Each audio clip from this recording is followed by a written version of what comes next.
So this is a tutorial on how to make an origami bird just using regular paper. We have to have a square. So once you get your not square paper, this is how you make it a square. You take one corner, you fold it in, and if my mom saw me doing this, she would criticize every second of this, but just ignore that voice. Okay, so here we go. I'm lining up the edge, OCD-like, making a nice crisp little diagonal fold. And then if you cut this part off here, then you'll have a square. So you could absolutely draw a line and then use scissors, or you can do this. This is what I used to do when I was a kid.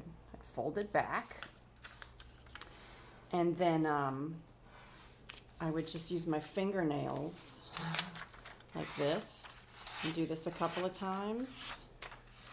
And then what ends up happening, hopefully this will work, is you can do like this. And no scissors needed.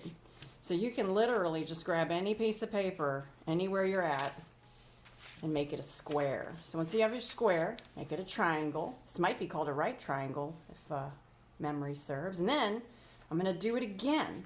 Make it a smaller triangle. Okay. Nice crisp lines.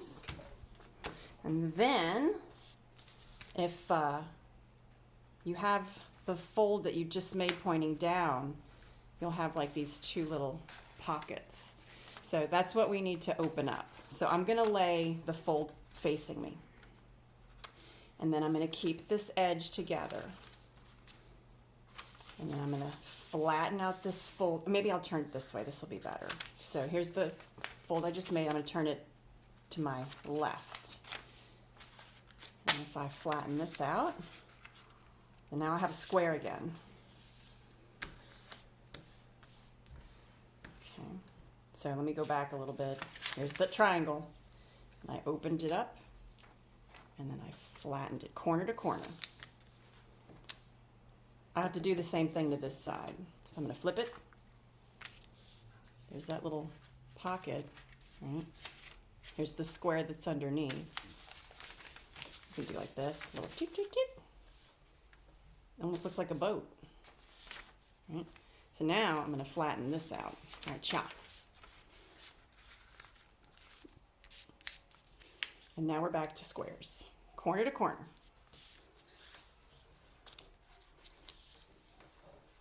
And the more specific you are about lining things up, the better the bird's going to come out. And if this is your first time doing it, obviously, just do your best. So once you have these two squares, I'm going to make the open edge face me. This is an edge that's not open. So I'm going to face this to me. And then I'm going to take this little flap here, just the one. I'm not going to grab that one. Grab this one. I'm going to fold it up. Triangle. Triangle, triangle, triangle. I'm going to do the same thing to the other side. Fold that up. Ugh, my hands. I wish I had model hands. These are the hands of an artist. I've put so many chemicals on my hands. Okay. And so now this part gets a little tricky. This is the hard part. So this is what it looks like. There's this here and this here. So see that you have that. What I have to do now is I'm going to do some folds just to put creases in the paper, and then I'm going to undo them. So I'm going to take this edge and fold it in towards the middle. So this is not a right triangle. It's not a square. It's from this corner to the midline, and then that lines up. I'm going to do the same thing on the other side. There's a lot of mirroring that happens in origami art. So if you ever find yourself getting really into this and you'll grab a book, you'll see like you kind of do the same thing on both sides. So there's that. And then I'm gonna do the same thing on the other side. This is gonna end up making a kite, like a shape like a kite. Whoops. Oh, now you see how I messed that up? I gotta start over. Just kidding. I'm gonna just fix it. Okay. There. So you see how it looks like a kite? And then I'm going to undo it. I'm just going to undo one side. I have to lift this up again, and then I'm going to reopen it. So now I have all these creases, and that's what I need, because this edge and this edge here are going to fold inwards. And I'm going to use these creases to help me. I don't know if you can see that, but I'm basically making the same kite shape, but instead of the folds being out, they're going in. So those folds that I made just a second ago were just to help crease the paper so that I could do this more easily. You could probably skip it if you were dexterous and maybe had that little special je ne sais quoi. So there's the kite again. I have to do the same thing on the other side. So I'm going to undo this. I'm going to undo that. I'm going to fold it in. So this corner is going to go to that center line.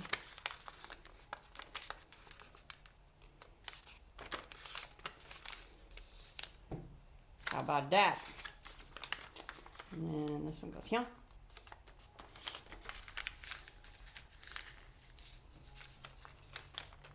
Make sure it's perfect. Nothing's perfect. Okay, so here we go. Kite. This is how it looks on this side. I'm going to open up my kite. Now I have a big diamond and another big diamond. Now if I had done this perfectly, these two would have lined up. They would have been, you wouldn't be able to see the bottom one. Psh, who cares? I'm going to fold in, because here's my diamond. If I look at this, this is how this side looks. Right? So we want this side, not this side. I'm going to fold this corner in, like so. And then guess what? Same thing on the other side. You guessed it, mirroring. There we go. And then I got to flip it, do the same thing on this side. Now, this is where my crane looks a little different than traditional Japanese. My mom actually did not teach me how to do this. I had to learn on my own. Fun factoid, when I was growing up in the South, in Louisiana, where there were no other Asians, my mom wanted me to blend in. So anything about my Asian heritage was not discussed. It was like Voldemort. You don't speak of it. So I had to learn on my own. There was something that compelled me to do this. I think it was a friend of mine that first showed me origami paper, and I was like, what the fuck is that? And she was like, you should know, you're Japanese. And I was like, well. Anyway, so here we go. We've got the diamond. We folded the edges in. Now, I'm going to take these two pieces, and they're going to kiss like that. Mwah. And then these two sides are going to go, mwah. And then I have this.